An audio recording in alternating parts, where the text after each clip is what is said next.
Degree ভর্তি 2025 এর বিজ্ঞপ্তি কবে প্রকাশ হবে, ভর্তির আবেদন কবে থেকে চলবে এবং ভর্তি প্রক্রিয়া কিভাবে হবে। যেমন 2025 সালে অনার্স ভর্তিতে পরীক্ষার মাধ্যমে ভর্তি হতে হচ্ছে, তো সেই একই সিস্টেমে ডিগ্রি ভর্তির ক্ষেত্রেও অ্যাপ্লাই করা হবে কিনা। তো এই সমগ্র বিষয়টি নিয়ে মূলত আজকে আমার এই ভিডিওটি। তো ভিডিওটি যদি আপনারা সম্পূর্ণ দেখেন তাহলে এই বিষয়টি আপনাদের কাছে ক্লিয়ার হয়ে যাবে। আর ভিডিওটি যদি স্কিপ করে বা টেনে টেনে দেখেন তাহলে অনেক কিছু মিস করে যাবেন, কিছুই বুঝতে পারবেন না।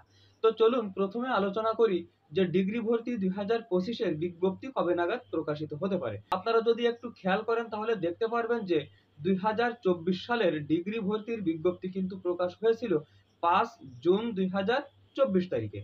সেই দিকটা বিবেচনা করলে এবং সেই হিসাব করলে 5 জুন 2025 কিন্তু ওভার হয়ে গেছে। অর্থাৎ ডিগ্রি ভর্তি যে সময়ে শুরু হয় সেই সময়টি অলরেডি ওভার হয়ে গেছে। তবে এতটুকু বলা যাচ্ছে যে অনার্স ভর্তির শেষের দিকে যেয়ে কিন্তু ডিগ্রি ভর্তি আবেদনের প্রক্রিয়া শুরু হবে বা বিজ্ঞপ্তি প্রকাশিত হবে। তো এই বিষয়ে আমি জাতীয় বিশ্ববিদ্যালয়ের একজন কর্মকর্তার সাথে কথা বলেছি এবং তিনি যেটি বলেছেন তার কথার সারমর্ম হচ্ছে এই: জুলাই মাসের শেষের দিকে অথবা আগস্টের প্রথম সপ্তাহে এই সময়ে কিন্তু ডিগ্রি ভর্তি 2025 এর বিজ্ঞপ্তি প্রকাশ হবে এবং আবেদন শুরু হবে।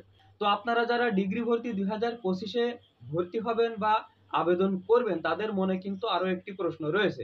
2025 সালে অনার্স ভর্তিতে যেমন পরীক্ষা পদ্ধতি চালু হয়েছে, তো সেম পদ্ধতি এই ডিগ্রি ভর্তির ক্ষেত্রে চালু হবে কিনা। তো এই বিষয়েও কিন্তু আমি কথা বলেছিলাম, কিন্তু তিনি সঠিক কোনো উত্তর আমাকে দিতে পারেননি।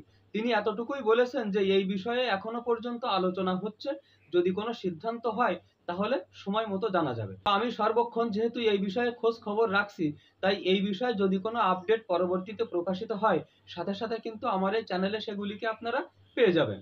আর আপনাদের যদি ডিগ্রি ভর্তি 2025 এর বিষয়ে কোনো রকম কোনো প্রশ্ন থেকে থাকে তাহলে আমার এই ভিডিওর নিচে কমেন্ট করবেন। আমি যত দ্রুত সম্ভব আপনাদের কমেন্টগুলোর উত্তর দেওয়ার চেষ্টা করব ইনশাল্লাহ।